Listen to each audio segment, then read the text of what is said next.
Sementara itu, setelah menjalani sejumlah rangkaian tes pengawas TPS yang akan bertugas mengawasi pelaksanaan jalannya pencoblosan pemilu dilantik, pengawas TPS diminta untuk netral dan berintegritas saat menjalankan tugas.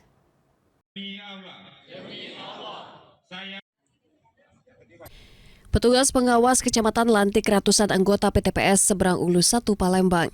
Pelantikan disaksikan dari berbagai unsur instansi pemerintahan setempat, BPK, Bawaslu, Camat, Koramil, Polsek Seberang Ulus 1 Palembang. Pelantikan dilakukan petugas Panwascam setelah peserta menjalani berbagai tes. Dalam pelantikan, pengawas TPS diminta untuk netral dan berintegritas saat menjalankan tugas, serta juga anggota PTPS diminta bekerja sesuai aturan yang berlaku dalam proses pelaksanaan pemilu. Ini sudah dilantik 260 orang PTPS, pengawas TPS, untuk melaksanakan tugasnya harus netral, berintegritas sesuai tugas dan kewajiban pengawas TPS. Oke.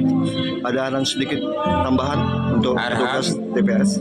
Arahan untuk seluruh pengawas TPS, bekerjalah sesuai dengan aturan yang berlaku yang ada di Indonesia tentang penyelenggara pemilu sesuai Undang-Undang Nomor 7. Seperti yang saya sampaikan tadi, selamat bertugas, menjalankan tugas dengan sebaik-baiknya.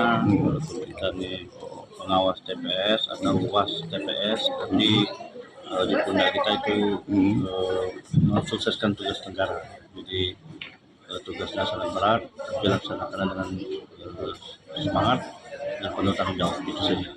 Total jumlah anggota PTPS yang dilantik di wilayah Seberang Ulus 1 Palembang sebanyak 261 orang.